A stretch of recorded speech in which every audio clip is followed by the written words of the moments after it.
All right, well, thank you everyone for joining us. I know if you've been to one of these workshops previously, we're not typically in this room, so we're a little cozier today. But I appreciate everyone showing up and being here. My name is Kelly Colby. I am the communications manager, wow, for the Department of Public Works.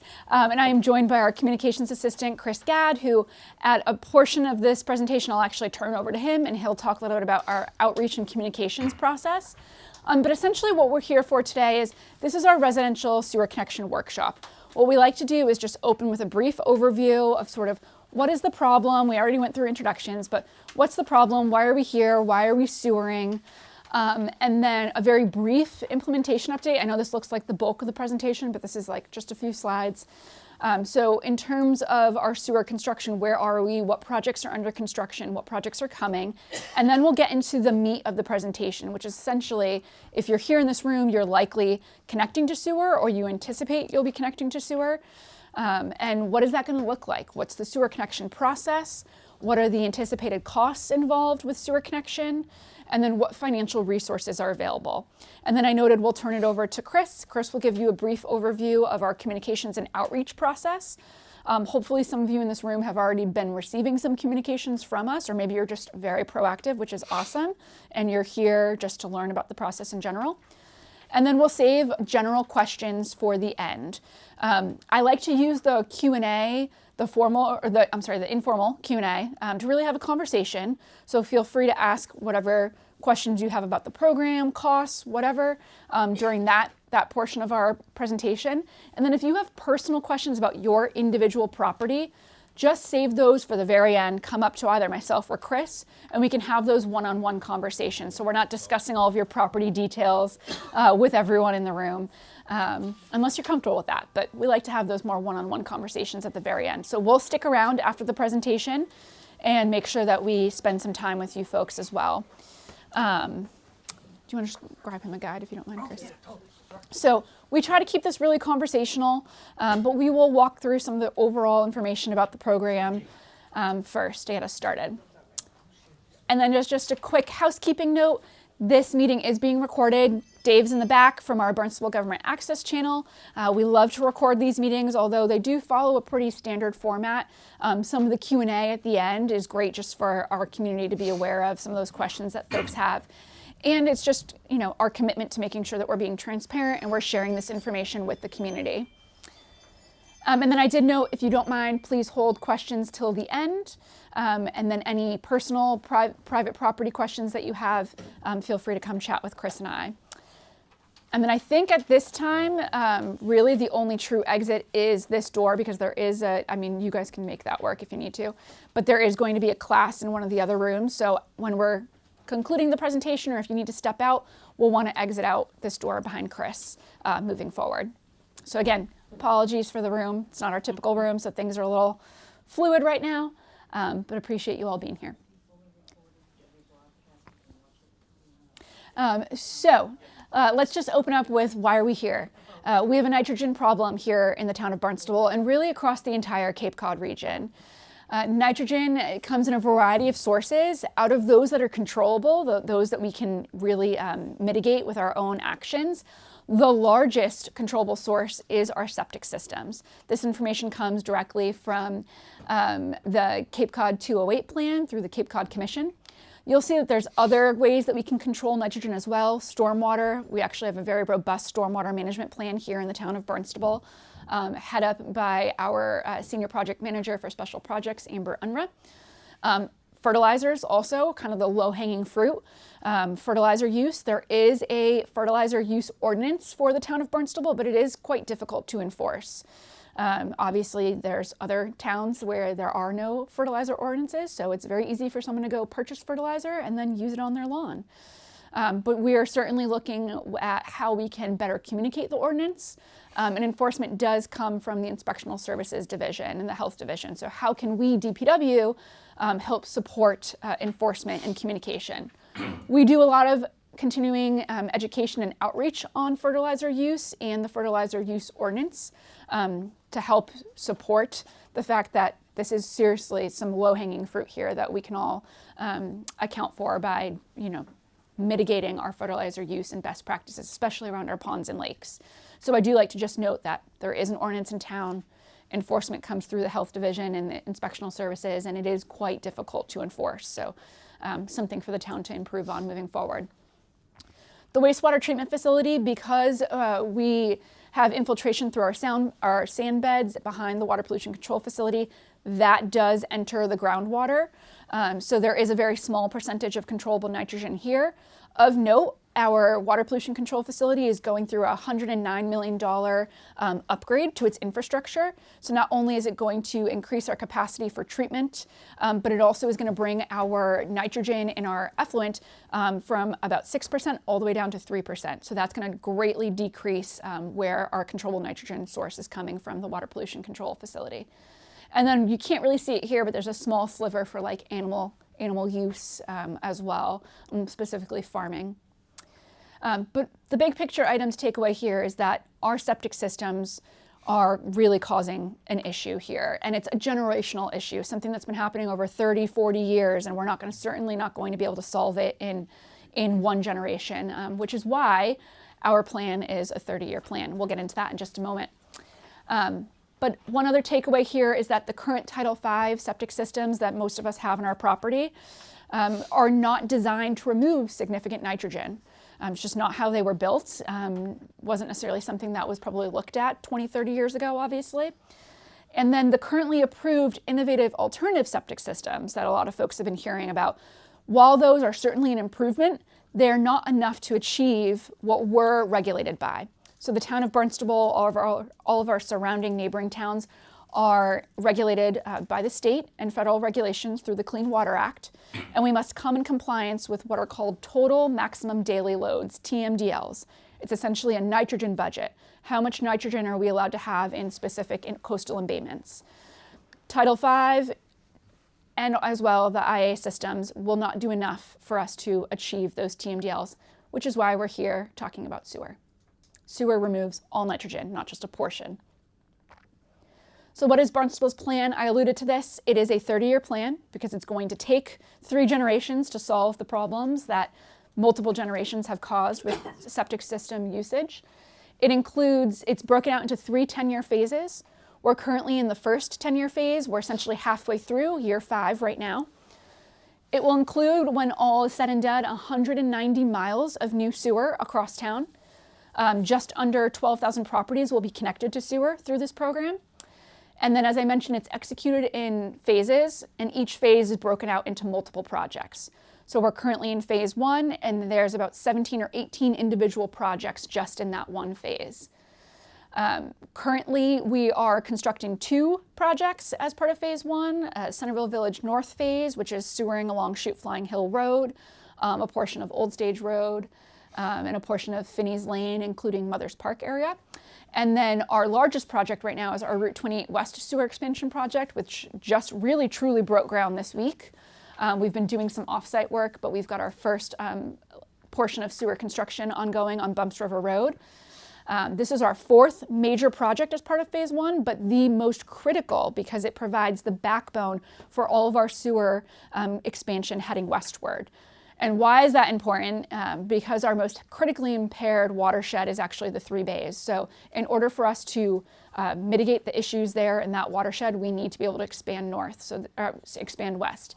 So this project is crucial to that.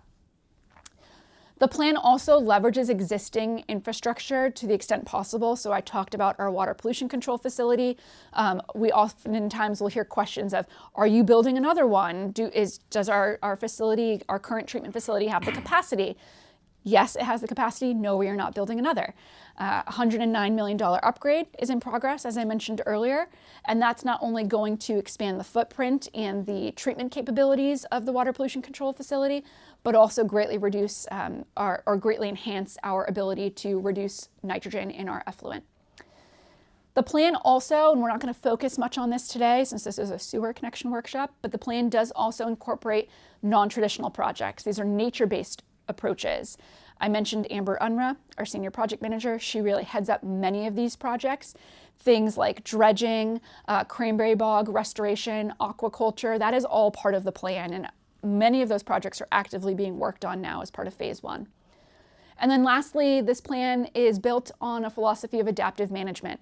So it allows us to take a pause and review progress. Every 5 years, we're actually required to submit an adaptive management update to the state. We're in the process of developing that report right now. A CWMP ad hoc committee was actually formed by Town Council to assist in reviewing the CWMP and our current implementation, but also taking a look at how technology has changed. Bless you.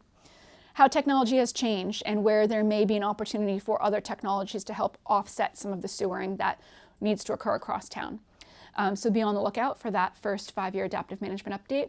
But it's important to note because while we have this plan that is approved by the state, there's a lot of room for improvement and opportunity to adjust things as we go forward, especially as the environment changes and technology changes, because sewer is costly. And as we look at here, 190 miles of sewer is going to cause some disruption. So this is a great opportunity for us every 5 years to look at how we're implementing the plan. But most importantly, the plan achieves our regulatory TMDLs, those nitrogen budgets, which is what we are regulated on, and which is what we ultimately have to do to stay in compliance. So just quickly, this is our 30-year phasing plan map, and it gets slightly tweaked or updated almost every year. We do an annual report that we must submit to the Cape Cod Commission on a yearly basis. All of those can be found on our Barnstable Water Resources website, which the link is on all the variety of materials that you have. So this is from our most recent annual report. Right now we're in phase 1, as I mentioned. I don't know if the pointer will work on the screen, but it's essentially this red section here. So you'll see we've prioritized certainly sewering around Lake Woquaket, and then this is what I'm talking about, the Route 28 West project, creating this backbone for future expansion and the ability to reach the 3 Bays watershed. Phase 2 is in the green, and then phase 3 is in the yellow. So phase 1, our first 10-year phase. Phase 2, the green, about 10 to 20 years. But if you think about it, we're only about 5 years away from that beginning right now. And then phase 3 would be the yellow. That would be the last 10 years of the plan. You'll also note on this map, we have what we call stages, essentially out in Katuitt. These were originally set as stages in the initial plan, just due to some ongoing conversations with the town of Mashpee in particular, and also just where were we going to schedule some of this work. It was really dependent on how quickly we could get out to Katuitt, in particular with the Route 28 West project. We do anticipate those projects most likely being incorporated within phase 2, and you'll be able to find that information when we release our first 5-year adaptive management plan. So I think this time next year, this map will look slightly different, a little bit more green. And then this is our current phase 1 project implementation map. I mentioned about 18 different projects in this first 10-year phase. 2 have been, actually, you'll see here 4 have been completed. Some were kind of completed pre-CWMP, or at the start of our first project, but they were through private sewer extensions that we then incorporated into our plan. But 2 of our major projects have been completed so far. The first would have been the Strawberry Hill Road project, which is essentially this magenta color here. This sewered Finney's Lane and a portion of Strawberry Hill Road and a portion of Craigville Beach Road. That is allowing for the future sewer expansion into Finney's Lane neighborhoods, which we'll talk about in a moment. But that project was completed and we welcomed our first residential sewer connection, I believe it was May of 2024. And then our second completed project was the Route 28 East project. It's sort of this very faint teal color here, almost looks like a C or an L. It includes the very large sewer pump station at the corner of Finney's Lane and Route 28. That is the largest pump station as part of this program, because effectively everything from the west that we sewer will run through that pump station to the water pollution control facility. This project also sewered a portion of 28, a portion of West Main Street, and then the remainder of Finney's Lane here, essentially from Woquaket Lane down to 28. And then I mentioned currently we have 2 projects under active construction. The first would be this lime green color here, what we call the Centerville Village North phase, sewering Chute Flying Hill Road, a portion of 28 and Old Stage Road. That is actively under construction. If you live off of Chute Flying Hill Road like I do, we've been seeing that construction for over a year now at this point. The work on 28 is overnight. We're doing that to just mitigate impacts to businesses, obviously, but also just to mitigate traffic impacts. As you can imagine, the state does not want you shutting down Route 28 during the workday if you can prevent it. So that work is all occurring overnight. And the same will happen for the Route 28 West project. We actually just resumed overnight work this week. Started Monday, actually Tuesday evening because of the rain. And that's occurring 7 p.m. to 6 a.m. And then there is also, I mentioned this little offshoot here, a portion of Finney's Lane south of 28 and the Mothers Park area. And then we broke ground, like I said, this week on the Route 28 West project. That's essentially this red. It's very difficult to see because it really is just all of 28 and then some offshoots of various neighborhoods. This does include 4 pump stations as part of that project. The 2 that are currently under construction, it's really just kind of the site layout at this point and preparing for foundations, would be the southwest corner of the Cape Cod Collaborative, where we have active in-road work on Bumps River Road, and then also a portion of the former Marston's Mills School property. And then there's 2 others that are off to the side in right-of-ways or on a town-owned easement. So that project is also actively underway.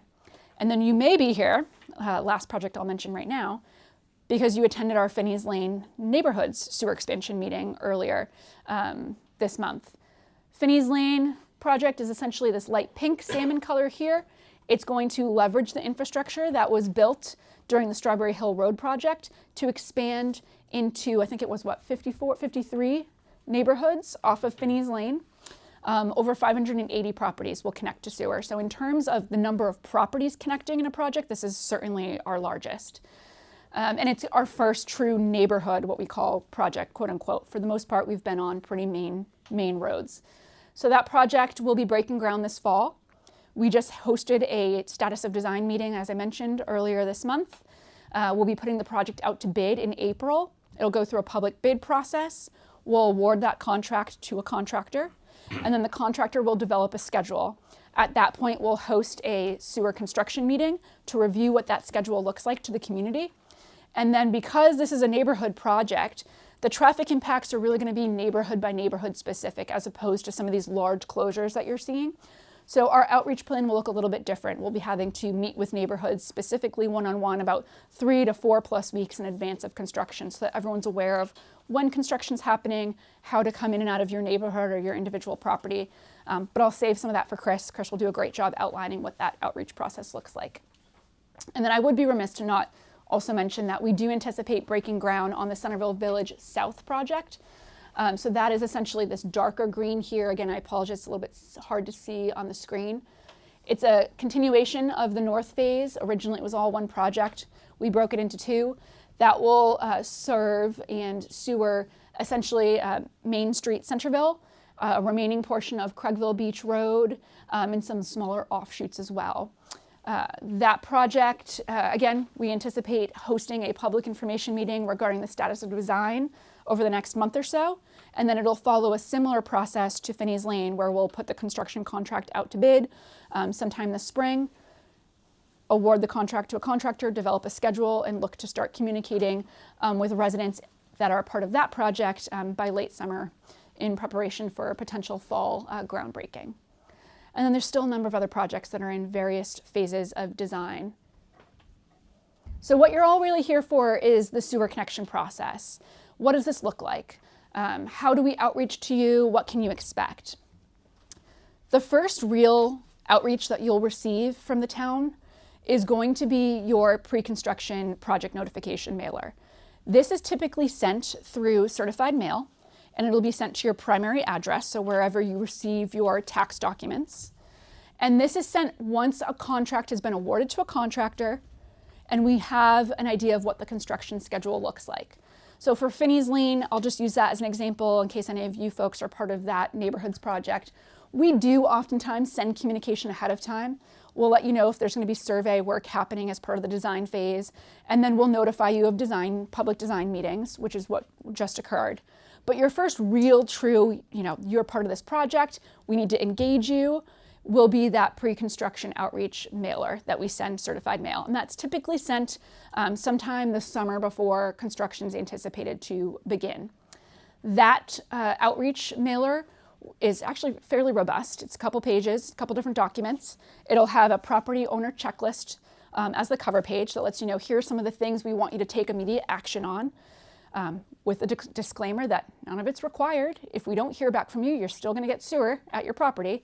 But we try our best to really engage with the property owner so that it can be more of a collaborative dialogue as opposed to, we're installing sewer, see you later, you're on your own.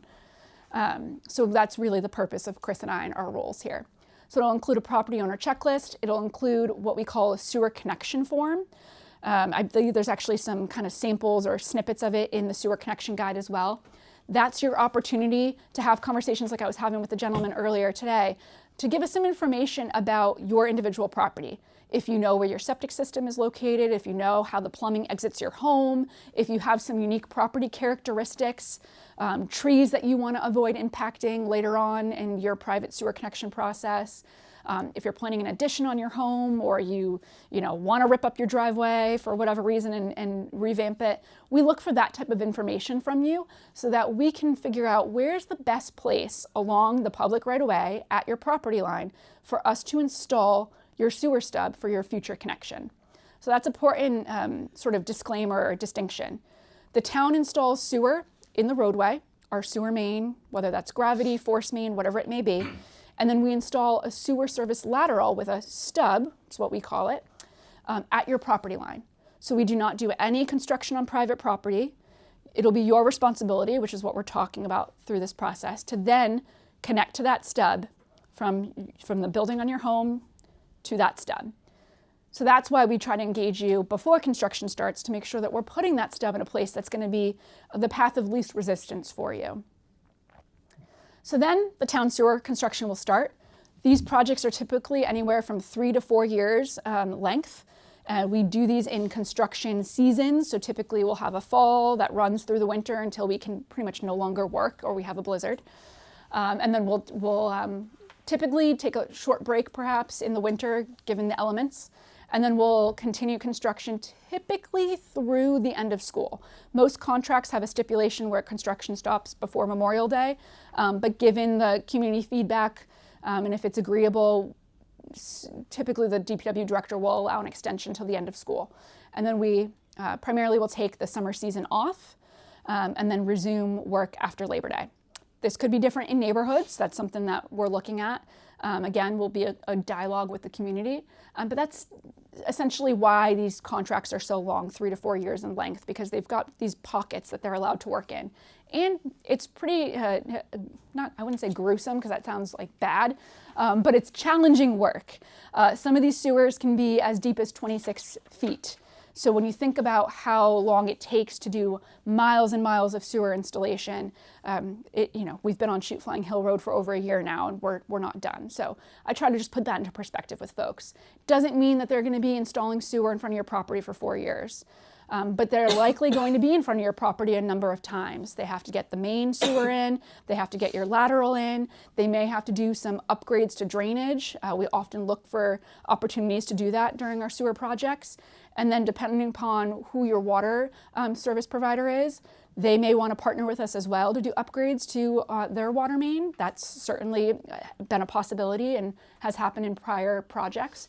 So they will likely be in front of your property a number of times, but they will certainly not be in front of your property for the entire contract length of 3 or 4 years. So that town construction will happen, the sewer construction. And then this is really, aside from your pre-construction outreach and your sewer connection form, this next step, after three or 4 years of sewer construction, is really when you'll be taking your action. You will be notified formally by the Barnstable Board of Health that your property is now eligible to connect to sewer.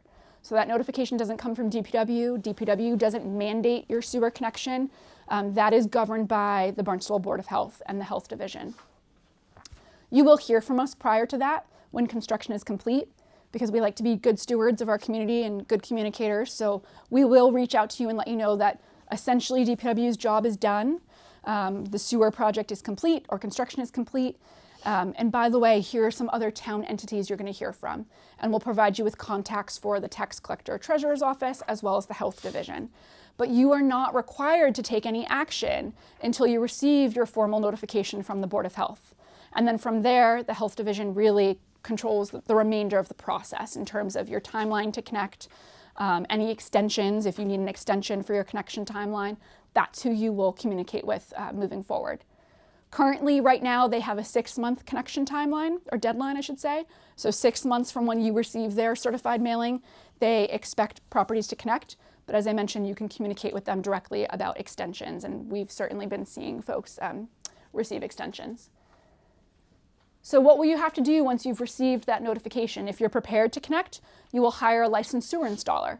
So as I noted, the town does not do any construction on your private property.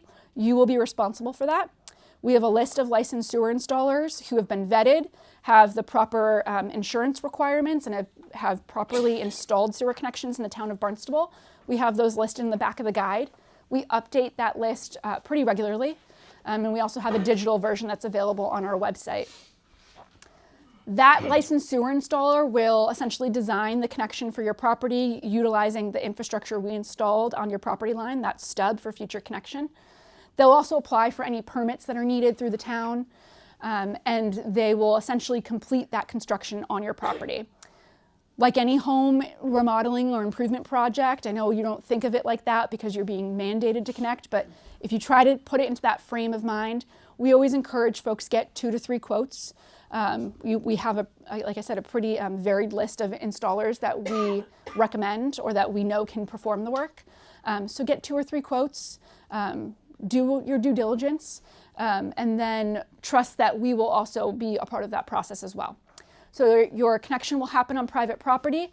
Part of that private sewer construction will include having a DPW inspector on site during the connection, and we do that to verify that the connection meets our town specifications, so that it's connecting into the system properly.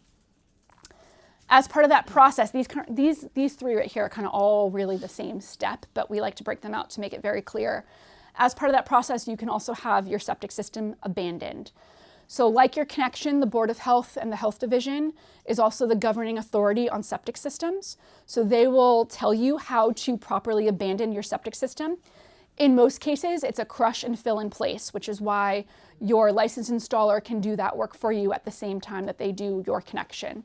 If you're planning an addition on your property, you may want to or may be required to remove your septic system because you obviously don't want to build over an abandoned septic system. But again, those conversations can be had with the Barnstable Health Division. But important to note that that licensed sewer installer typically can do this process for you as all sort of one construction activity. And then after all is said and done, our licensed construction inspector who will be on site during your construction on private property, they will generate what we call a tie card. We have these, right now the Health Division manages them for your septic system. DPW will manage your tie card moving forward for your sewer connection. That essentially tells us where it was installed, how it was installed, the date it was installed, and then that's used to notify our water pollution control facility that you are now ready for actual active sewer usage, and that will trigger your billing. So sewer is like any other utility. You'll receive a sewer bill at the same frequency that you receive your water bill. So I believe if you're like me with calm water, it's I think two times a year. I should know, but my husband pays it, so twice a year. I know Hyannis water is quarterly, and you'll be billed off of your water usage. So while it's a separate bill, we rely on the information from the water provider as to how to calculate that from the water pollution control facility. One thing I'll note, and it's in the guide as well, is many water providers will offer deduct meters. You'll have to work with either CALM or Hyannis or Katua or whoever your water provider is to work through that process. But if it is an offering for you and it's something that you want to do, I would highly encourage it because it will deduct any irrigation use, which can really save you a lot on your sewer bill. So I would certainly reach out to your water provider once your connection is complete to talk about if that's something they offer and what the process is to go through installing a deduct meter, because it really can help you realize a cost savings. So that brings us to the guide that you all have in front of you, our homeowner sewer connection guide. You have the English version in front of you. We do have a Portuguese and a Spanish version as well, which are available digitally, and we just ordered a print run of them. I know Chris has a couple. If you know someone who needs one, we do have a couple printed with us as well. But this really is your one-stop shop for everything that we cover today and beyond. It goes into great detail about the pre-construction process, the actual sewer construction process, and then it also goes into detail about a couple other things we'll talk about in just a moment regarding finances and financial resources. But it's like a 30-page document with a number of resources attached as well. So that sewer installer list I mentioned, the actual Board of Health policy for sewer connections. I believe we added in some FAQs regarding grinder pumps, should your property need a grinder pump, which I would encourage we have those conversations on a one-on-one basis because it's certainly not typical for everyone. But it really is your one-stop shop. I can't rave about it enough. I joke that it's my third child because I worked on it for about a year. So it's really a fantastic resource that we have available. And they're available at multiple town offices as well as digitally, but you all have one in front of you. And we do update this on a yearly basis. So the one you have is from this fall, and we'll certainly be updating it again probably this summer, early fall as well. So let's talk about the costs. This is broken out not only on our website, but also in the guide that you have in front of you. Each property owner who is receiving sewer service as part of the comprehensive wastewater management plan is going to be responsible for 3 costs. The first, and I want to go through these slowly because there's often a lot of confusion about them. The first is a sewer assessment. That is the term used, sewer assessment, but I think most folks are more comfortable with the term betterment. That's essentially what the sewer assessment is. It's a betterment.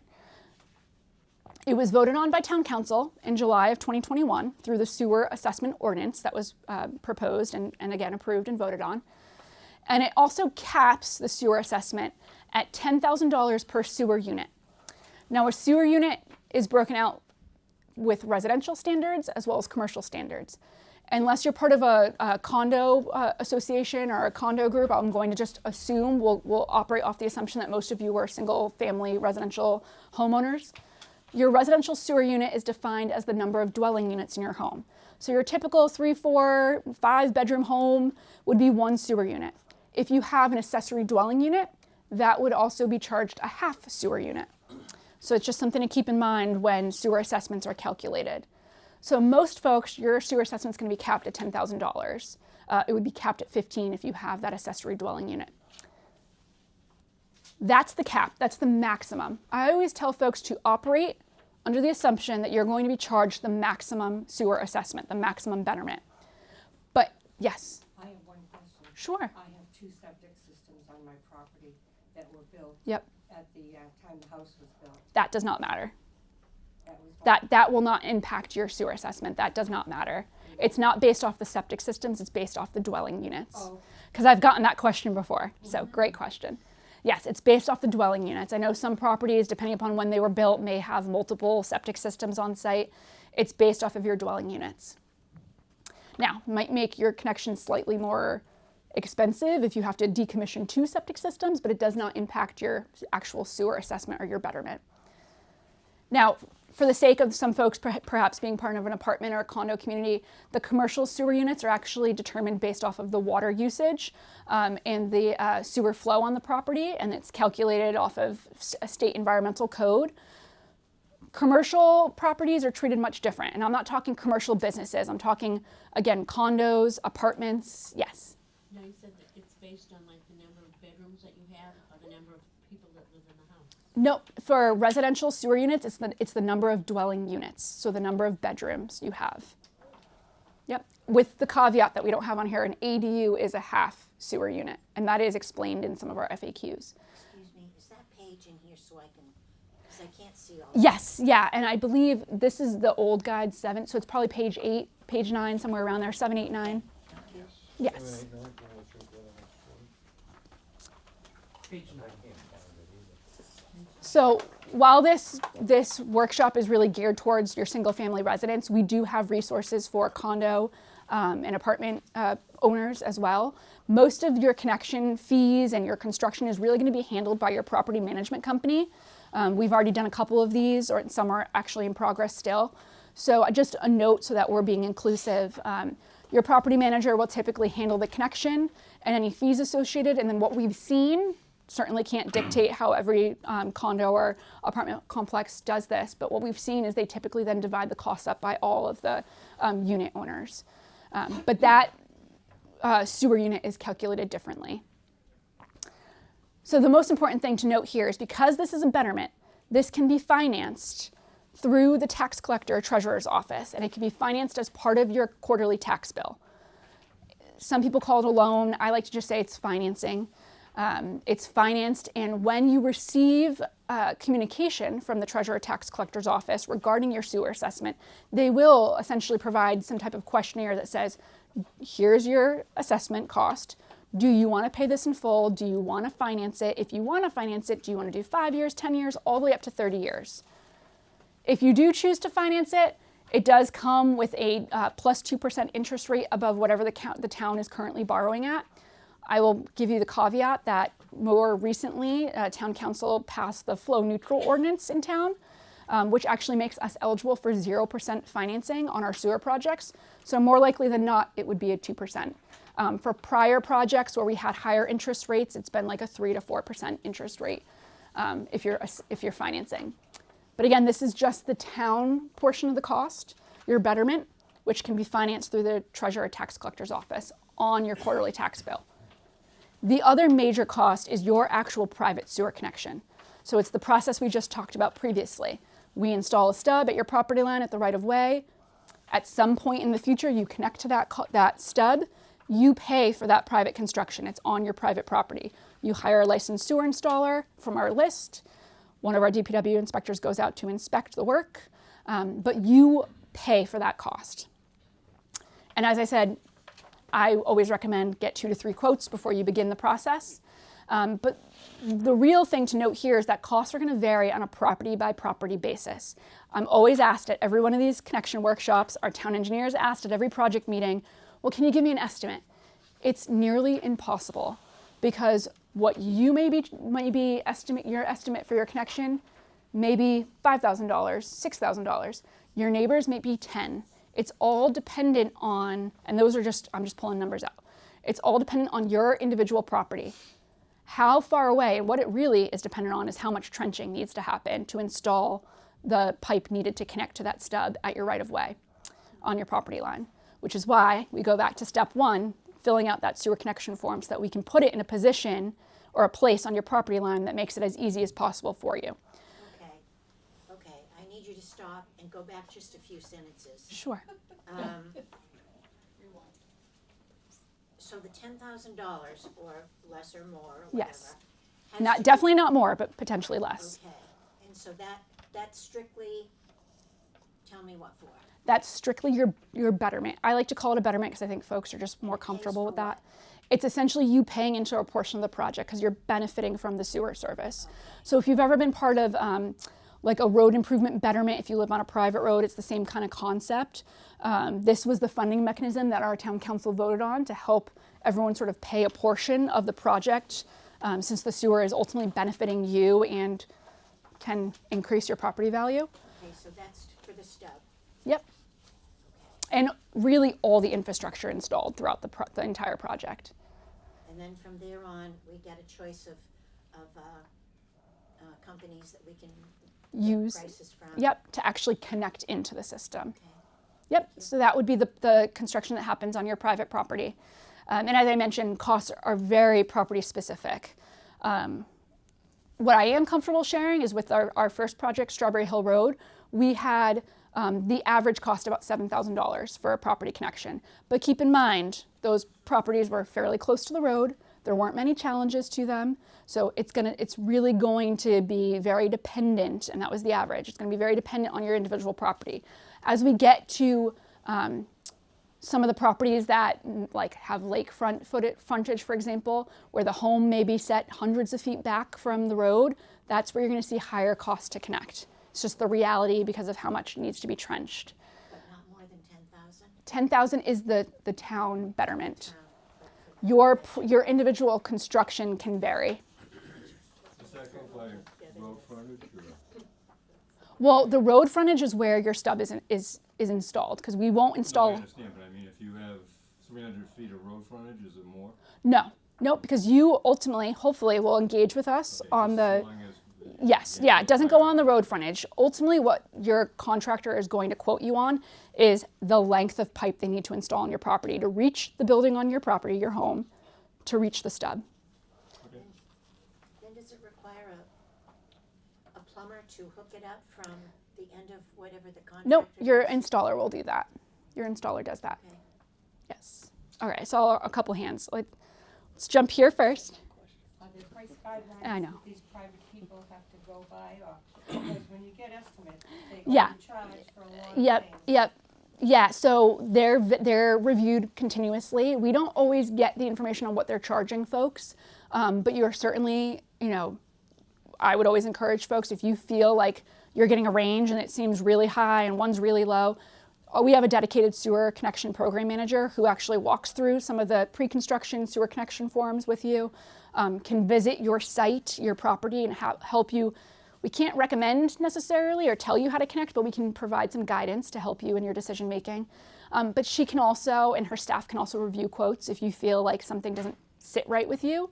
But she That's like does. everything. I mean, snow plowing, for instance, Yeah. I got a quote of $200 Yeah. and a quote of $450 for the same driveway. Yes. So, I mean, are these guys are people gonna be doing the same thing to you? I mean, I can't tell you what a private contractor is going to do, but we take note of that. And if someone repeatedly seems to be price gouging, they will be eliminated from the sewer installer list and not be able to perform sewer connections in town. Yes. Yeah, you kind of implied on the stub location that sounds like we're gonna have to redefine it. I already submitted a year and a half ago a plan view of Yes, yep. where mine is, so we're gonna have to redo that? No, so you're already farther ahead in this process than probably some of the other folks in the room because your project's actively under construction. So Ansley has your connection form. Whatever you suggested for that location, unless she contacted you and said it wasn't feasible, that's going to be the location of your stub. They haven't installed yours yet because I know they haven't gotten quite that far, but I'll still have her follow up with you about some of your other concerns about your property. But no, you would not resubmit it. Once you submit it once, you're good to go. So you were good. You did it at the beginning of the project because a lot of folks don't do that. We have to go knock on their door. Yes. The stub is, you need to hire your connection installer to advise you where to ask you to put the stub? So you don't have to do that. Some people will reach out to installers at the start of a project and say, hey, I'm considering using you. Could you help me determine the best place for my stub location?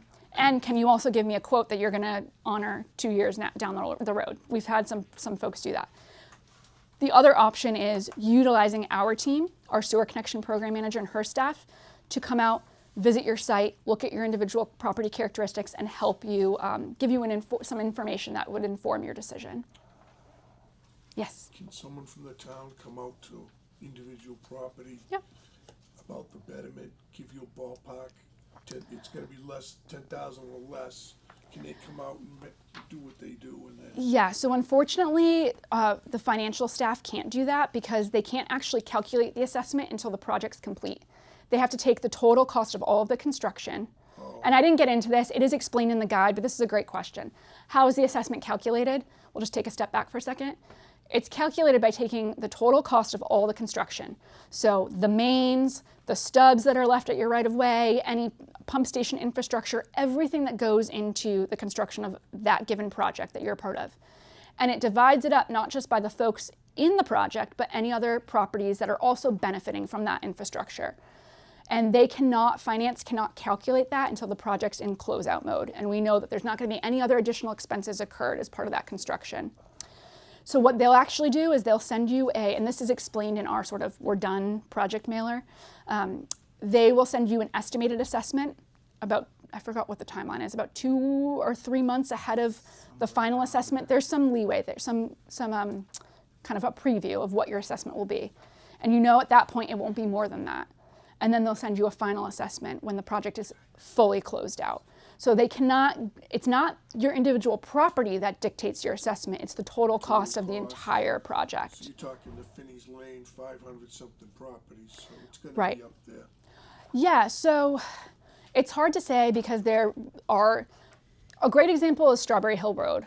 That project, actually Route 28 East, because of that large pump station that is effectively going to serve everyone in town that ends up being sewered, that assessment came in very low because they're not just calculating the cost across everyone connecting as that project, but all the beneficial parcels as well. So that assessment came in very low. Strawberry Hill Road also came in under $10,000. When we get into some of the smaller neighborhood projects, I would expect that you're going to be capped at $10,000, because when all is said and done, it's probably $20,000, $30,000, $40,000 that you should be charged, but you won't be. It'll be capped. Finneys is hard to tell because yes, there's a lot of parcels, but that project is also, I can't remember off the top of my head what the construction estimate is. I'd have to look, but yeah. It's hard to tell. And I believe there are some other parcels that do benefit from that infrastructure, but I don't remember off the top of my head. That's why I tell everyone, operate under the assumption that it's 10,000. And if you're pleasantly surprised and it's 5, 6, 7, 8, then at least you were preparing for the worst. Yes. When they're putting the stub in, are they taking, because that just goes to the edge of the road. Correct. Are they taking into consideration people that have gas heat, so they have gas pipes? Yes, everything's marked out ahead of time. And that's also part of the information we look for on the sewer connection form. And if you don't know where some of those utilities are located, we can have a member of the sewer connection team go out and look at that before you submit your form. Because not only do we want to avoid those things just for construction feasibility, but also like we want to have separation between utilities as well. Yes? What about like the Bumps River Road project area? Mm-hmm. And our road is considered like a private way. Yes. And in the beginning, I was the only one with gas, and they piped in the gas from Bumps River into our house. We have like an extension of our property that goes out from my street out to Bumps River. And that's how they piped in our gas. Will they be doing the same thing with the?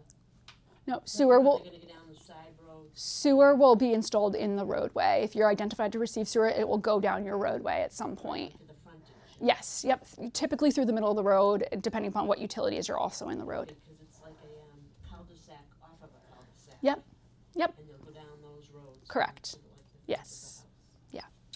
Is if you have a sidewalk in front of your house.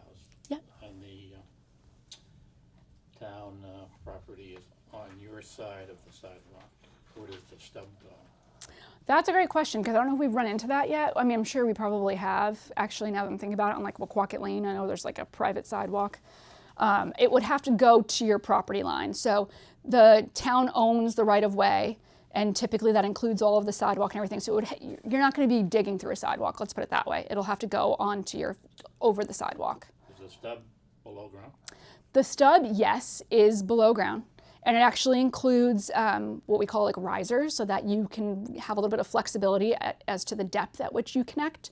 But there will be like a at-grade marker during the construction process, so that it's easy for your contractor to find. And if for whatever reason that gets kicked off during a snowstorm or landscaping or something, we keep those records so we know where the stub is located. But yes, it is underground. Excuse me. Yes. I got a sidewalk in front of my house all the way to a couple of properties on either side. Is that a town sidewalk? Is it a curbstone? On Shoot Flying Hill, I would assume so, that yes, it's So is probably. that gonna impact my cost in any way? No, same question this gentleman had. You're not going to be charged to go through a sidewalk. The stub will have to be left on the other side of the sidewalk for you. And then just a note, since we're kind of on that subject, whether it's a private road, public road, sidewalk, whatever, at the end of construction, part of the restoration process includes returning the road to the previous conditions. So for our main roads, our public roads, that typically is full paving width to width. Some of the private roads may have gravel. It's going to be restored to whatever your existing conditions were. But any other restoration needed, repairing a sidewalk, that will all be included in the restoration process. So just back to, yes. I have one question. As long as they're opening up the road, are they gonna bury the electric line? Everyone asks that question, and we have no control over that. That is Eversource. It is not the town. Yeah. While it makes sense, we have no control over that. What I can say is we give them the opportunity. We communicate ahead of time projects we have. I mentioned earlier that Oftentimes we will partner with water providers if there's a need to upgrade water main, for example. I believe Calm Water is doing that as part of either this project or one of the future upcoming projects. But that's Eversource. That's their infrastructure, that's their cost to incur. My understanding is it's extremely expensive, but I don't want to speak for Eversource, but we certainly give them the opportunity to do that. And if they choose to coordinate, they choose to coordinate, and they have historically not chosen to coordinate. Is there anything we can do to give them a push and shove? I think everyone wants the same thing. Call your governor. Yeah, yeah. It's not even something town council can do. So yeah, it really is. Then you're talking about your Xfinity and all the rest of them. Right. Yep. They're all made aware of our projects, any infrastructure project that opens up the road. And whether they choose to coordinate or not is at their own volition, unfortunately. Okay, and I have one other question, if I may. Sure. My septic system is behind the house. Yes. Many people have septic systems behind their home.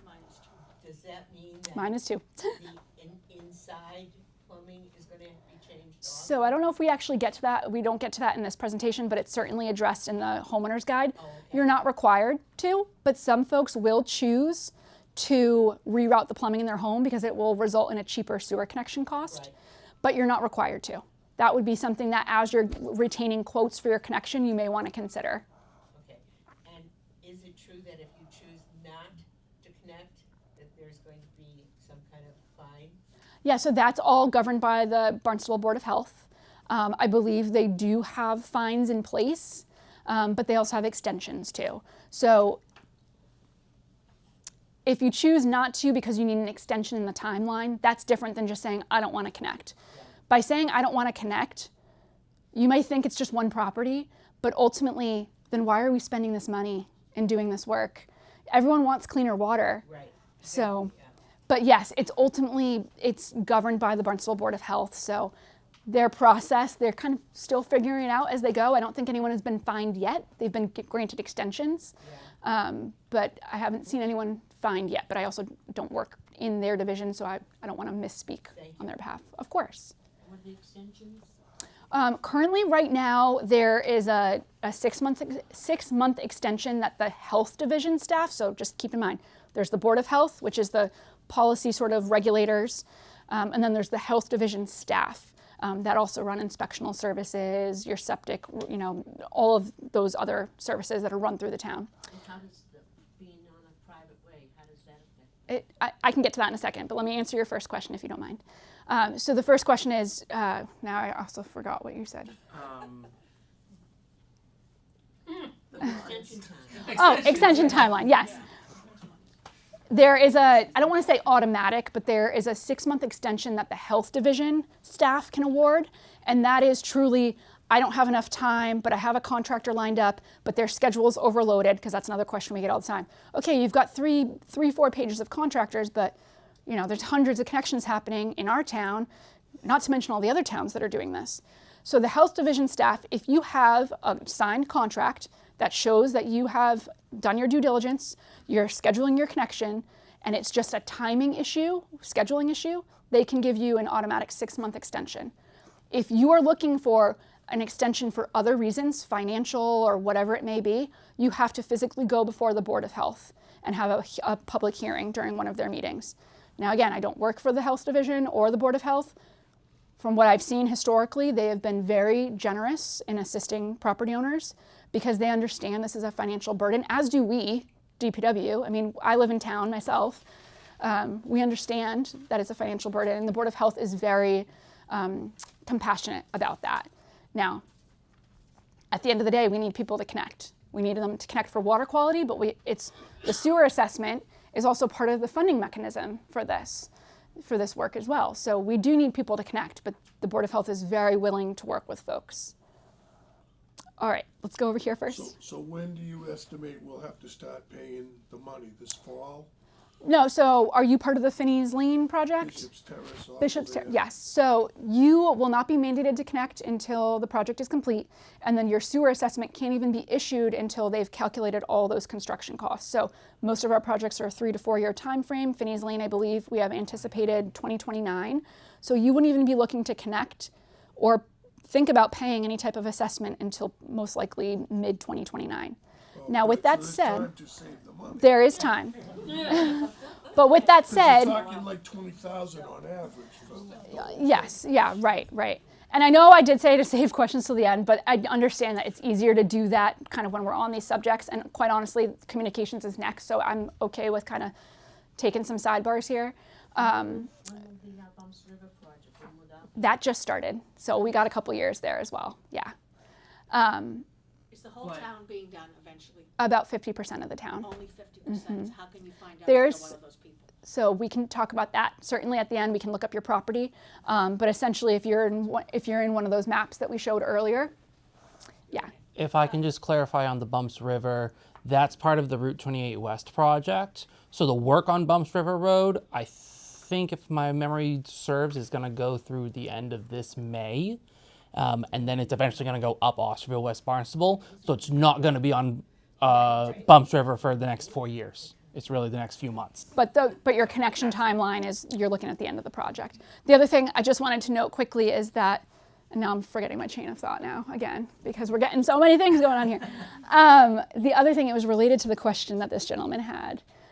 It'll probably come back to me. So You're doing a great job. thank you. What if you're gonna That's sell your good to house know that we've got before some the time to project? get the money together. Oh, I remember what I was going to say. What if you're gonna sell your house before the project?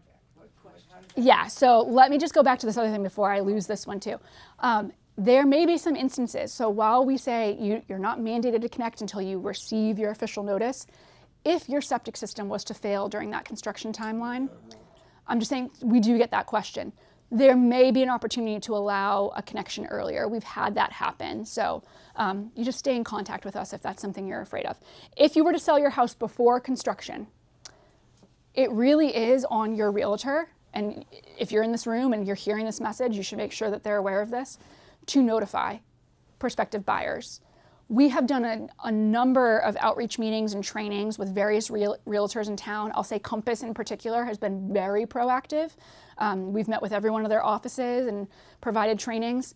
The Cape and Islands Realtor Association does have a disclaimer that their realtors are supposed to be handing out. That disclaimer is specific to if you live in a nitrogen sensitive area and you may be required to upgrade your septic system. But these realtors are also trained to know that we have a 30-year program going on as well. So I always say if you're planning on selling your home and you have not been communicated to yet of, hey, your project's starting, but you want to be aware if you are going to be connected in the future, call our office, call DPW. And what we'll do with any of you after the meeting as well is we can look up your individual property and let you know, are you identified to receive sewer? If so, which phase are you in? And if you're in our current phase, which project are you in and what's your anticipated timeline? Because you really should be communicating that to prospective buyers. The realtors need to be, Real, that they're gonna have to pay like $20,000 to $30,000 I mean, more than the cost. it's up to the realtor how much they want to disclose, but they are required by legislation to notify prospective buyers of if a property is in a nitrogen sensitive area. Now, not every property, they can expect something to have to be done on their property. And I will tell you that we had someone call recently that was not notified and purchased a property, and they happen to be part of our current project. Now, I'm clarifying, realtors are not required to notify of an active sewer project. They should, in my opinion, but they are required by legislation or whatever their code of ethics is that I looked up for this particular property owner to notify of a property being in a nitrogen sensitive area, because that indicates you're either going to be connecting to sewer or you're going to upgrade your septic system. So they are required to notify of that. It's in their best interest to also contact DPW, as we've trained them to do, to find out if there is a potential sewer connection coming. Yes, so how does one contact DPW? So our number is in the guide. Our direct line for DPW, it's also on the town website. I would say call us directly. The gals that work up front are fantastic. They know if it's anything involving sewer to either route it to myself or Chris or to Ansley, our sewer connection program manager, and we'll get back to you. And what phase will the Prince Cove, Prince Avenue area? Yeah, so we can look at that at the end just because I don't want to necessarily go through individual properties right now. Prince Cove area, I would want to look at your specific property, but there is a Prince Cove area project that is at the end of phase 1. But to verify, I would suggest we just chat with you afterwards and look up your actual resident, your address. The abandonment of your septic system. Yes. Is that done by the contractor who does the hookup? Yeah, Is so that mandatory? it is, you have to abandon your septic system. It is mandatory. How you do it is really at the discretion of the Board of Health, but I mentioned earlier, typically right now they're allowing folks to just crush and fill in place, and that can be done by your licensed sewer installer who does your connection. What's approximate cost or something like that? I don't, it would be part of your connection quote from your inspector, from your contractor. Yes. One last question. Sure. If you're on the abandoned part of it, who's to say when they come in to do this, that they don't ruin other things? And you're, like, I have an irrigation system, I have a patio that Yeah. is disrupted, how does all that? Well, so that's a great question. If that's during your private sewer connection, that's on your private contractor who you hire. And they should be very well aware of that, and they know that. I mean, it's best practice. They damage something on your property while they're constructing on your property, they have to replace it. During the town construction, part of that project outreach mailer that I mentioned at the very beginning, number of documents, one of the documents is going to be a right-of-way notice. It explains what the public right-of-way is. And I'll actually go back to the original question about private roads as well. The town owns a portion on town roads of the right-of-way. Oftentimes, folks think this is where my grass starts. Usually not. Usually it's a little bit further onto your property than you actually think. So we send that notice to remind you that if you know, hey, I have an irrigation system, you may want to consider making sure that that's truly on your property, or is it on the public right-of-way? Same thing with plantings, your mailbox, any of those things, because you have the opportunity to move that before construction starts. Because if our contractor during town construction damages something in the public right-of-way, we will obviously get them to fix it. But if it's something that you own, they are not obligated to fix things that are in the public right-of-way. If they damage something on your private property during town construction, they are obligated to fix that. So I know that was kind of a convoluted answer, but my point is be very aware of where your property line is. If you've got plantings that you don't want destroyed or irrigation, just be sure that it's on your private property, because if it is damaged and it's on your private property, they have to restore it. If it is in the public right-of-way, they're not obligated, although we probably will nudge them to do that because it's the right thing to do. But they're technically... From the post office on how your mailbox has to be situated too, how does that run? Yeah, I mean, I'll be honest, I have not seen in the last 4 or 5 years any damage to mailboxes from the sewer construction. Plows, yes, but sewer construction, no.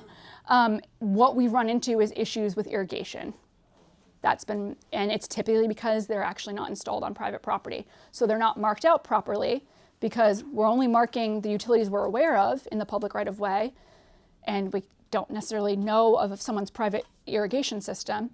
So that's more of the issue that we've had. Now, you're with the town of Barnstable, right? You're with the town of Yes, this is all for the town of Barnstable.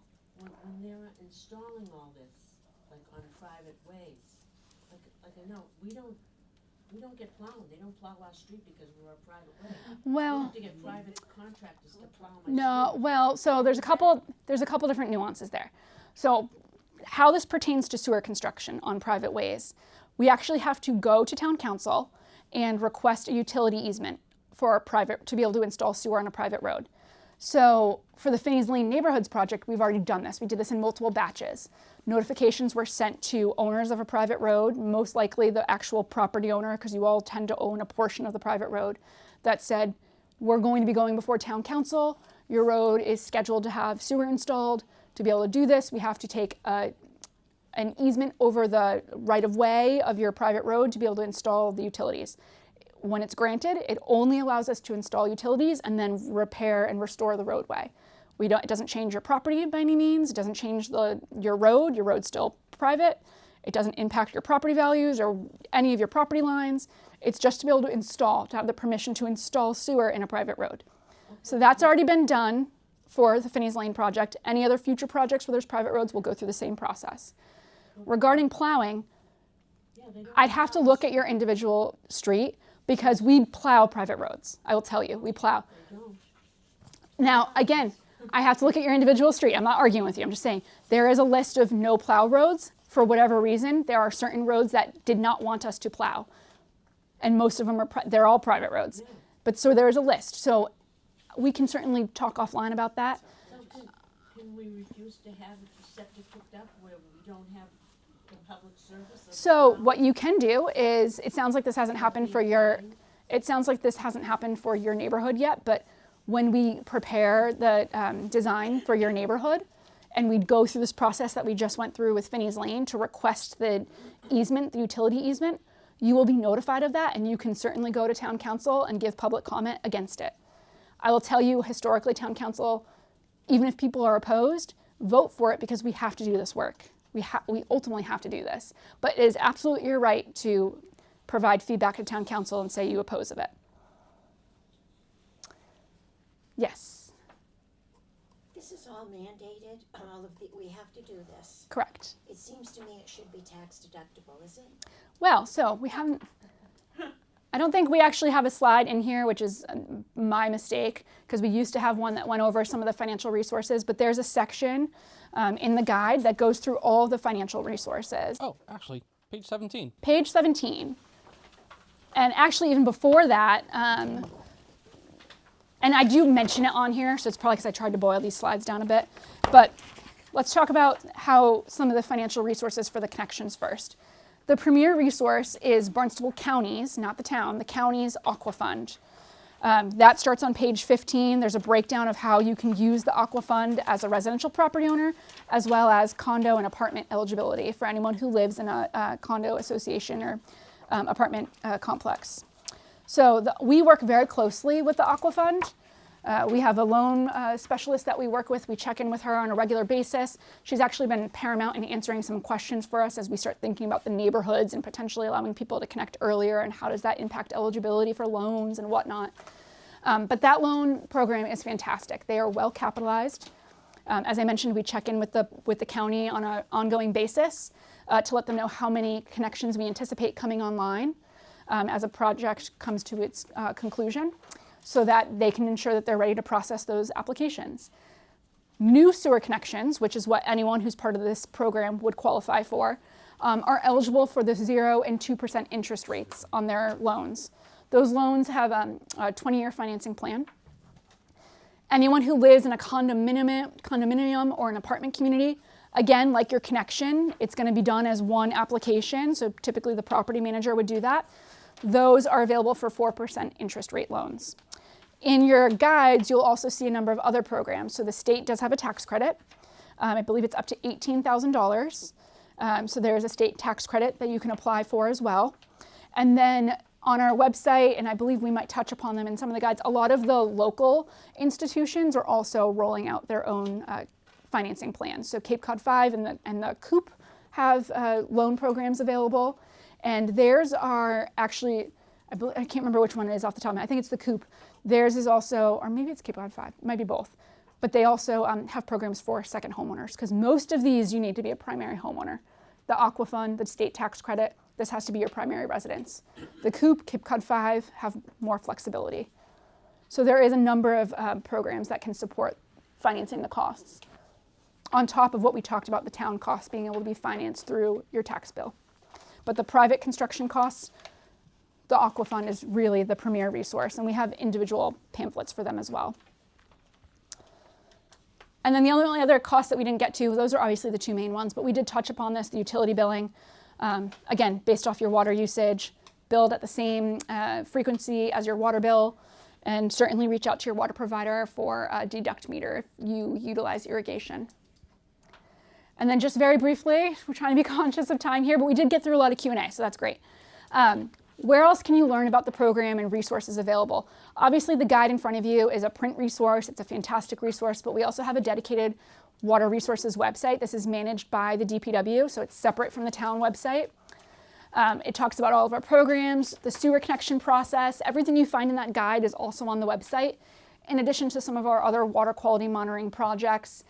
We also have a newsroom where you can get a look at all of the press releases and media advisories, traffic advisories, as well as a real live look at traffic and traffic management and detours across town.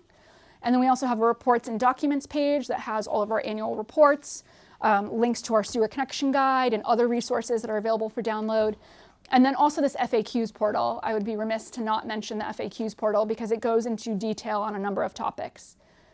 And then lastly, before I turn it over to Chris, for anyone who's interested, we've done a number of website improvements, including a translations page. So we now have all of the information we've already talked through available in Spanish and Portuguese, as well as a number of project notices for our most recent Finney's Lane Neighborhoods project. And then all of these various documents that you'll receive as part of your project mailer, we also have translated now. So with that, I will turn it over to Chris to just give a quick update on how else we communicate aside from meetings like this. All right, and then at the end of this, we will have another area for questions and answers.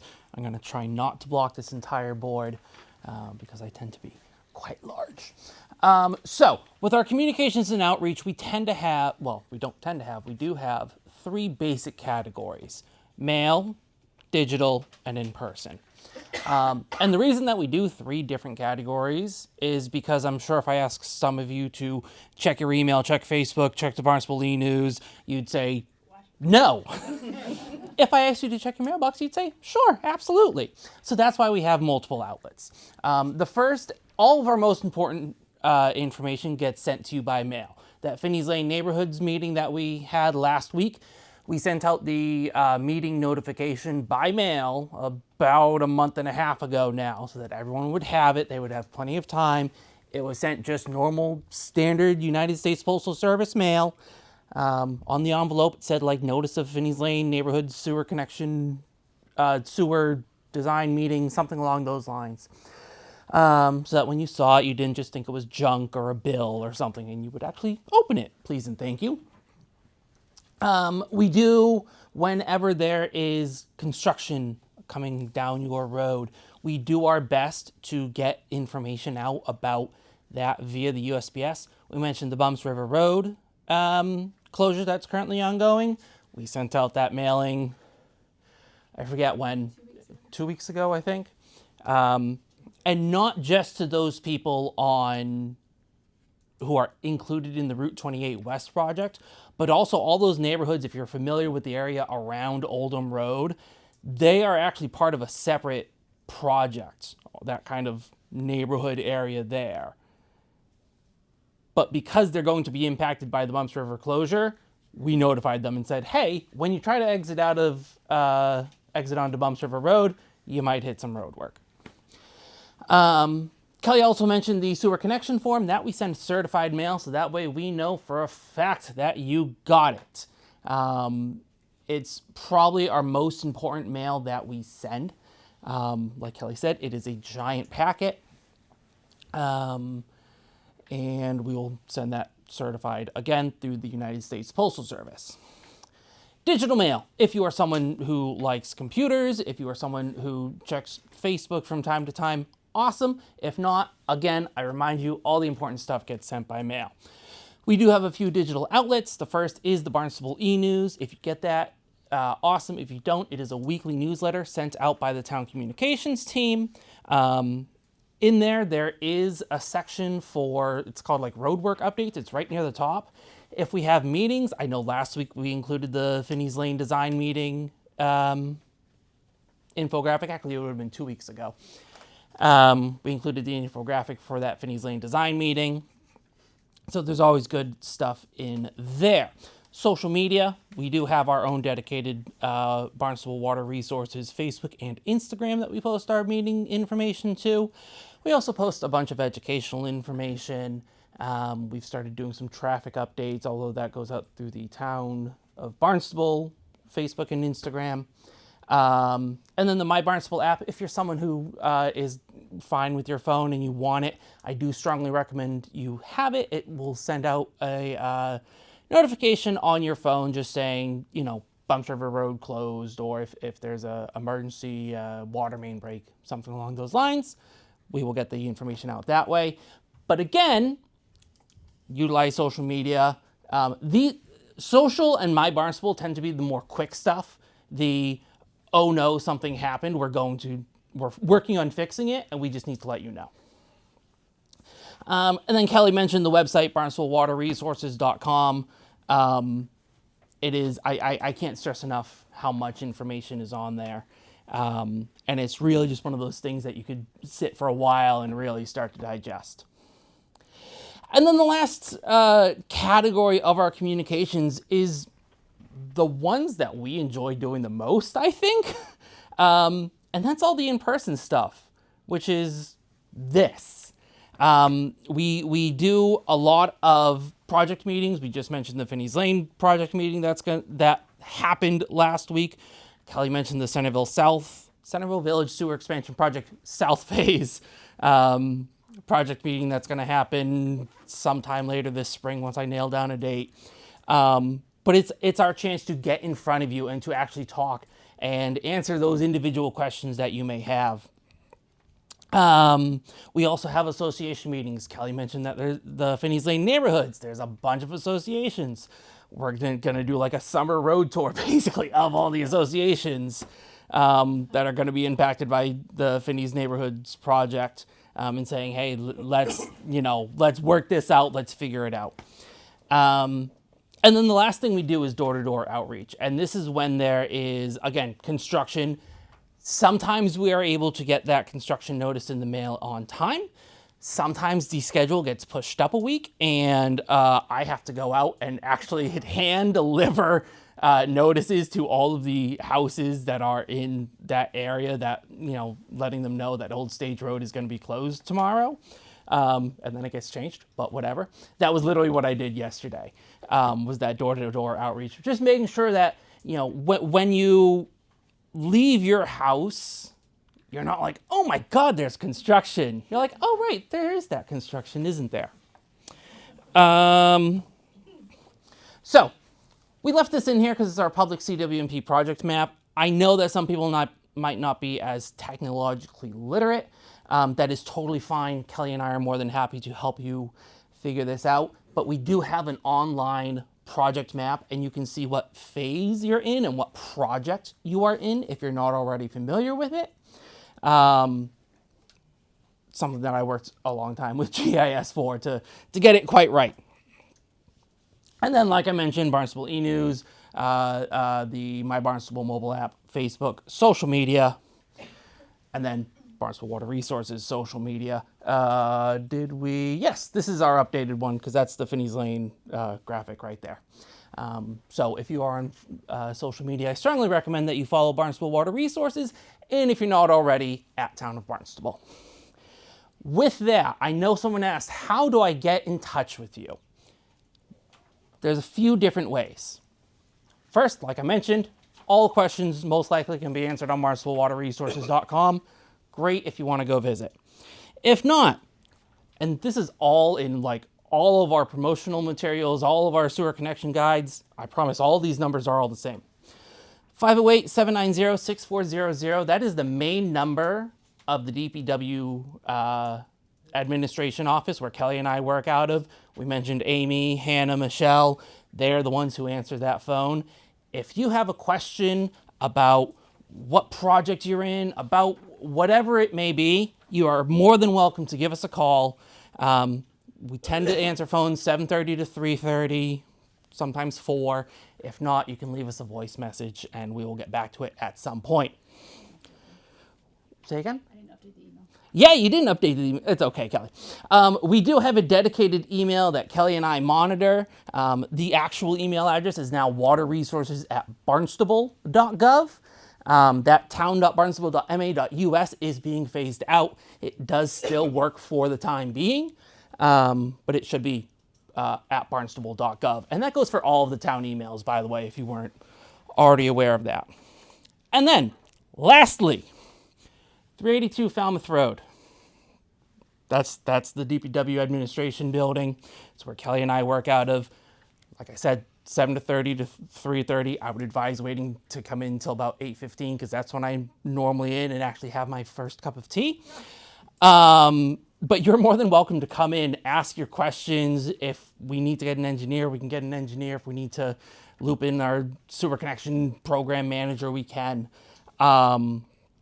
but come in, get the resources that you need, because like has been said so many times, we know this is not a small project. We know that you have many questions, so please feel free to reach out. And with that, unless you have anything, Kelly, I think we'll just take more questions. Is that across the street from Bobby Burns? Yes, it is across the street from the Bobby Burns Plaza.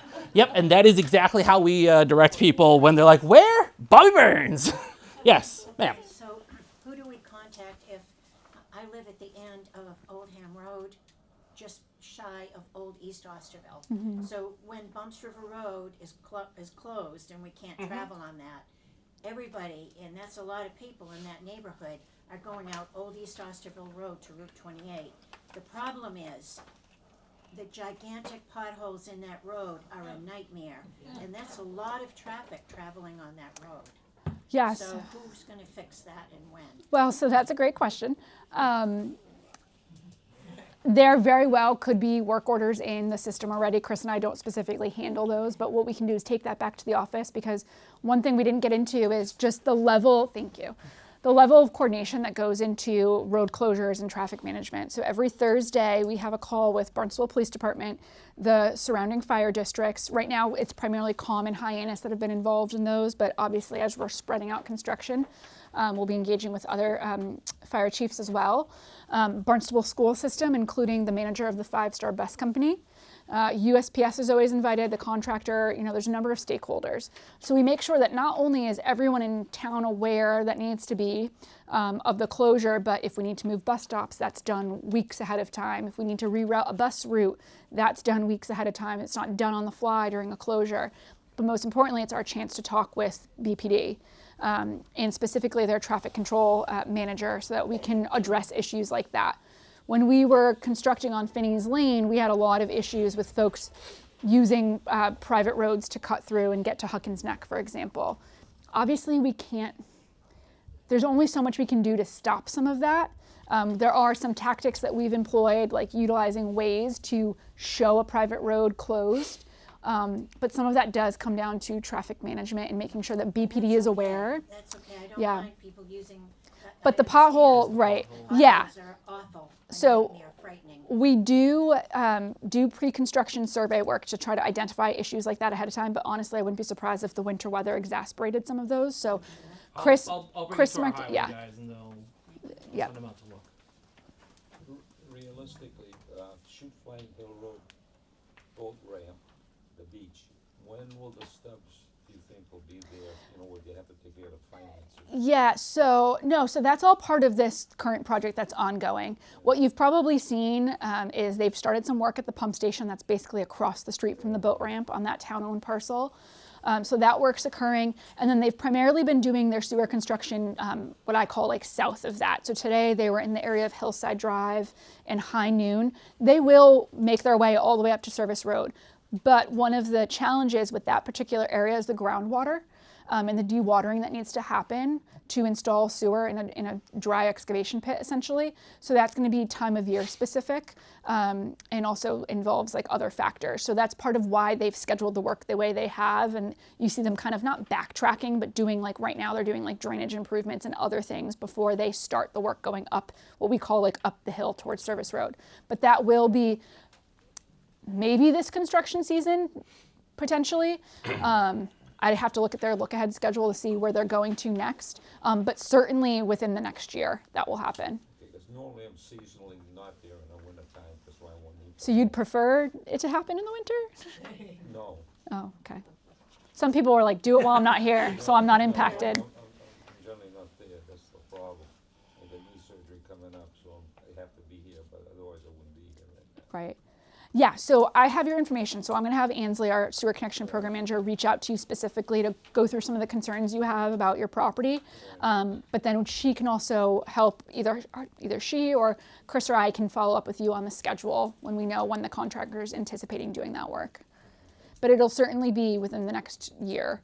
So if it doesn't happen It'd before... be within the next year, so that. Right, because if it doesn't happen before, let's just say Memorial Day, then it won't be until the fall construction season. So the finances are contractors. Oh, all of that, yeah. So Done before that. all of that work, so it's just the stub we're talking about, the sewer, the actual town construction.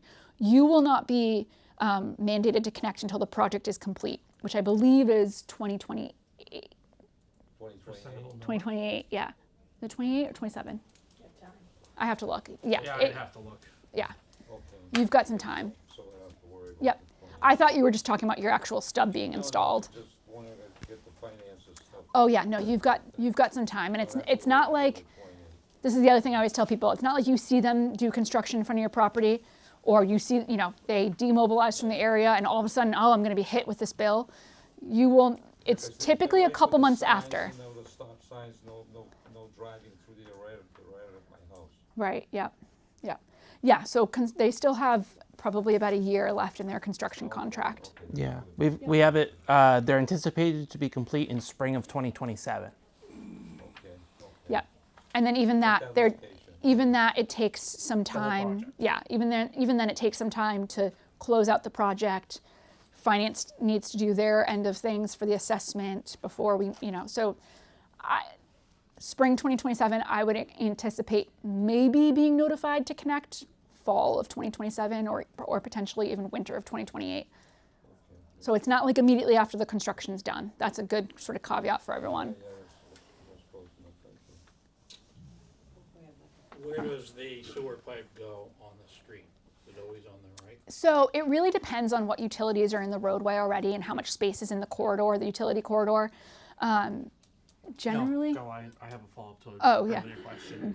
Generally, I'm trying to think right now, the sewer main on Chute Flying, if you're driving this way, it's on the right. So that may be just a coincidence, or maybe it is generally, that's more of an engineering question, but what I can comfortably say is it depends on what other utilities are in the roadway. It's specific to my property. We have a private road in back of our house and public in front. So, and our septic runs out the backyard. So we have a choice where to put our stub. So There'll be a stub on the private road. that's a great question. Typically, it goes off of where you have frontage. So if you only have frontage, have a great day. Thank you for joining us. If you only have frontage on that private road, that will be where it's initially identified. But if there's an opportunity to do it off the back, and we'd have to look at your individual property and get Ansley involved. If it's part of the same project, great. If it's not, there's a project change request form you can fill out, and the engineering team will review that and say, yep, this makes sense. Let's move this property to this project. They're going to connect off the back. But it's not something we can just answer without looking into your specific property. But so there I may need to- be an opportunity for that. Yes. I have a question, a general question. Why is it we're the biggest town on the Cape, we have the highest taxes, and now we still have to pay this amount? Also, like, this has nothing to do with this probably, but the dump stickers are going up to $410 this year. So we pay the most for the dump of any town on Cape Cod, and we pay the highest taxes. Yeah, So why do we have this burden? Because we are DPW and we support all functions, the quickest answer is that a lot of people don't realize that the dump is an enterprise fund. So what they bring in is what they can spend. They are not funded by tax dollars. The dump is an enterprise fund. It's not funded by the general fund. So I agree. My husband complains about how much it costs all the time too. But people need to understand that the way we run our dump as an enterprise fund is likely not the same way Falmouth or Mashpee. They are, I know Yarmouth, I know. Change that. Then yeah, talk to your town councilor. Like, that's not something that DPW can change. That is a policy. Policy change goes through town council. So that's like my quick answer is that a lot of folks do not realize that that dump, the transfer station, is not tax dollar funded. It is an enterprise fund. Enterprise fund is just like the golf course. What they bring in is what they can spend. They are beholden to what they're bringing in. So if you think about how inflation's infecting all of us just going to the gas station or the grocery store, inflation's affecting the transfer station too. So they have to raise their prices to be able to continue operating. If we want that to be tax dollar funded through the general fund, that's going to require policy change. It's not something our director Santos can change. It's not something the transfer station leadership can change. It has to be changed through policy. It seems like it used to be the other way 50 years ago. I've lived here a long time, and we used to be able to get a beach and a dump combined. Yeah. Yeah, I mean, I'm sure things were different, yeah. And it might have been a policy change that town council made 40 years ago, but what I can tell you right now is that it's not funded by taxpayer dollars, which is a huge misconception that people have. I see it all the time on Facebook, and it's like, no, like these guys probably would love to keep it affordable, but they are beholden to how much it costs them to operate. Why wouldn't the town take it over? It's a policy change. I'm sure there might be an interest in it, but I can't speak for town council. It's something that they would have to. There's gonna be a lot of opposition I to it. remember the beach sticker, Craigfield Beach was $10. It's $55 now. That's for residents. Yeah. It's I mean, we ridiculous. stopped buying a Sandy Neck sticker because It's ridiculous. we got 2 young kids, not feasible, we're not spending the money, but We're getting gouged everywhere you turn. yeah. And then in terms of sewer costs, this could have been, I wasn't here, you know, whatever it was, I've been with the town for just almost 5 years now at this point, but when this plan was first comprised in 2021 and brought to town council, this was how town council chose to fund it, was through a sewer assessment where everyone who benefits pays a portion. But we all essentially pay a portion. There's the short-term rental tax, there's the meals tax, we're all paying a portion of it. But obviously, yes, the folks who are benefiting the most from it are the ones who are getting the hardest hit. I mean, I live here in town too. I think part of the reason why I enjoy my job is because I understand the frustration and I can hopefully communicate a little bit more clearly, but What about the abandoned properties that you see around? How are they affected? Or how does the town take care of that if they have to, those properties still have sewers? yeah, How does that? it depends on the individual property. Some may be unbuildable. So if they're unbuildable, they don't qualify for sewer, so they're not included in the program. Some maybe, there's different categories. Some, if it's unbuildable, they wouldn't be required to connect and they're not part of the program. But there's another category I can't think of off the top of my head where they are buildable, but they may not have a property, like a home on the property right now.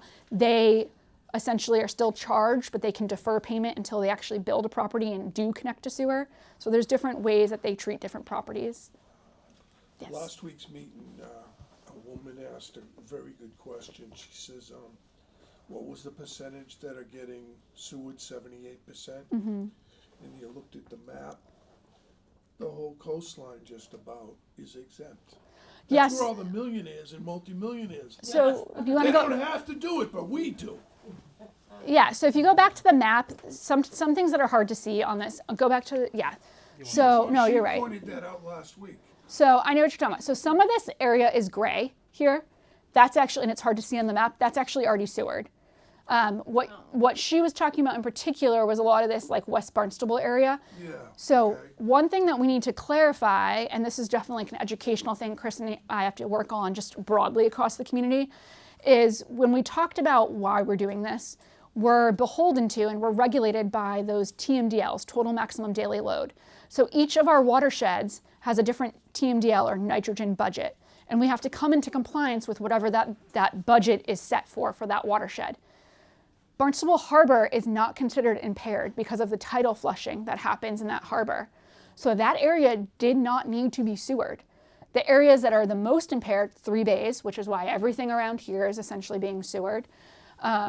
Centerville River, which again, most of this area is being sewered. But we have to also balance, and the engineers are better to answer this than I am, but I'll try to answer it in more kind of like common speak.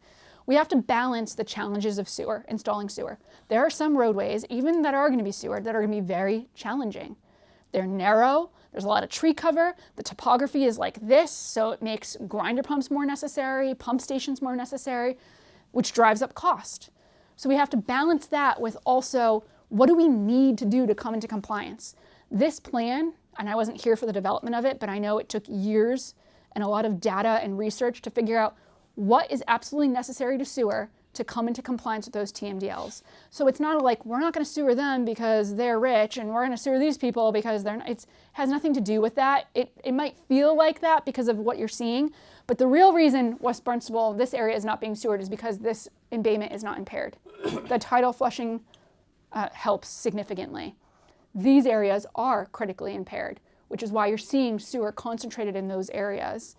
And then with that said, part of our adaptive management process is looking at, well, how has technology changed, specifically with the innovative alternative septic systems? Now, while DPW does not have an active role in the ad hoc committee that was formed to take a look at implementation, we do provide staff support. And one of the things that they were looking at, if anyone watched the Board of Health, recent Board of Health meeting, was, is there an opportunity to use some of these advanced septic systems to treat some of these areas on the waterfront as a proactive measure, and to also make everyone a little bit more accountable for their contribution. So whether or not that comes to fruition, I'm sure it'll take months, if not a year, to see where that goes. But that is something that this committee looked at, was how can we make everyone a little bit more accountable for something that our entire community. They already told us if we have an advanced septic system, it's not good enough. Correct. Correct. But for the people who are not mandated to connect to sewer, who are not part of the sewer program, the Board of Health has the jurisdiction to say, well, yes, you may not be mandated, but we want you to do this advanced septic system. Because while it's not going to solve the problem, it can help. Can reduce. Yeah. But ultimately, what you see colored here needs to be done for us to come into compliance with regulations. And it balances a lot of characteristics and features. I know there was a lady in the back who was raising her hand. Yes. Very patiently. Sorry. It's about the dump sticker, really. Oh. Well, no, I'm kidding. Go ahead. It's the cost of it, and when you look around, most of the people are elderly going to the dump and paying, and they don't have that much trash. Right. Yeah. I'm not talking about me, because I'm I often wondered why people have to pay so much money. So it's exactly what I explained. It's not funded by taxpayer dollars. It's an enterprise fund. So what they bring in, their income is what they're allowed to spend. So when their costs go up, they have to increase costs just like everything else in the world. I'm not agreeing with it. I'm just explaining, like, that's the process. The elderly pay I so mean- much We need another for meeting the for dump that. sticker. Yeah. Shouldn't they get I mean, my quick recommendation would be there are pay per visit fees where you can just pay per visit. If it's something where, and this is going to be an individual case by case basis, if it's something where you're not generating a lot of trash, it may make sense to get rid of the sticker and just pay when you need to go. That may be more cost affordable for you. But ultimately, this is not me trying to defer. It's just the true process is, like, any policy change behind this has to go through town council. So your best bet is to just lobby like you would any other politician. Lobby your counselor. Before town council. Or go before town council. But do so with the understanding that it's not tax dollar funded right now. Because then they're just going to try to explain to you the same thing I explained. But you know that now. So now it's like, well, how do we change that? And that would be, this is being recorded, but that would be the method that you would want to go through.